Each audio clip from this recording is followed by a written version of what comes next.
জুলাই অপরাধের মামলা মাথায় নিয়ে বিদেশে পলাতক একাধিক ব্যক্তিকে ফেরাতে গতি নেই ইন্টারপোলের রেড নোটিসে। গত বছরের 5 আগস্টের পর 28 জনের নামে আবেদন করা হলেও রেড নোটিশ জারি হয়েছে মাত্র 4 জনের বিরুদ্ধে, আর দেশে ফেরানো গেছে একজনকে। পুলিশ সদর দপ্তর বলছে, ইন্টারপোলের নিজস্ব কিছু আইনি বিষয় থাকায় আবেদন করলেই রেড অ্যালার্ট জারি হয় না। মাসুদ আল আবুনির 2 পর্বের ধারাবাহিক প্রতিবেদনের আজ থাকছে শেষ পর্ব। জুলাই আন্দোলন দমনে বর্বরতার নজির গড়া পুলিশ কর্মকর্তা, সাবেক মন্ত্রী, এমপি আর প্রভাবশালীরা এখনও ধরাছোঁয়ার বাইরে।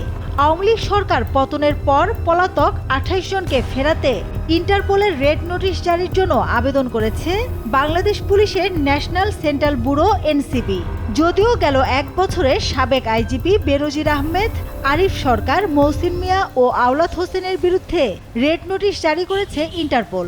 বিদেশে পলাতক এসব অভিযুক্তদের অবস্থান শনাক্ত করে দেশে ফিরিয়ে আনার জন্য রেড নোটিশ জারি করতে ইন্টারপোলের কাছে 3 দফায় আবেদন করেছে পুলিশ সদর দফতর।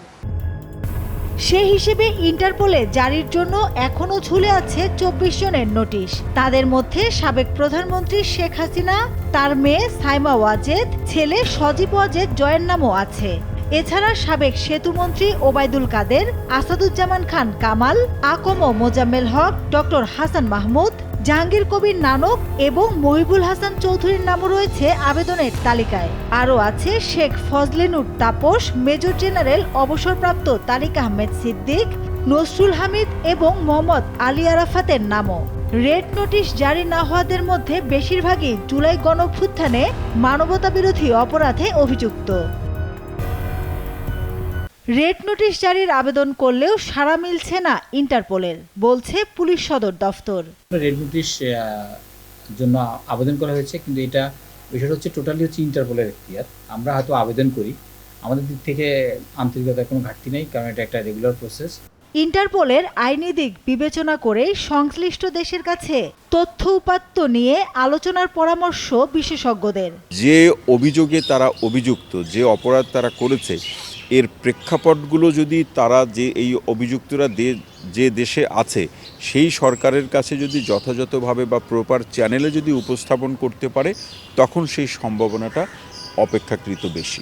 যেমন অ্যাসাইলামস যারা সিক করেন, রাজনৈতিক আশ্রয় বিধান আছে, সেই সকল বিষয়গুলো তারা খতিয়ে দেখে এবং ওখানকার যারা অপরাধী যারা পালিয়ে আছে তারা যদি এটা প্রমাণ করতে পারে যে আমাদেরকে যদি দেশে ফিরিয়ে নেওয়া হয় তাহলে আমাকে রাজনৈতিকভাবে হয়রানি করা হতে পারে, বা আমার প্রাণের ভয় আছে, বা আমার এমন হতে পারে আমার মৃত্যুদণ্ড হতে পারে, সেই সকল ক্ষেত্রে তারা সেই সকল অপরাধীকে এক্সট্রাডাইট করতে অস্বীকার করতে পারে। And under article 3 of the constitution they are empowered, তারা এই ক্ষমতাটা রাখে যে তারা অস্বীকার করতে পারে। ইন্টারপোলের ওয়েবসাইটে সারা বিশ্বের 6517 জনের তালিকা রয়েছে, এর মধ্যে 60 জন বাংলাদেশি। মাসুদ আল আবুনি, নিউজ 24, ঢাকা।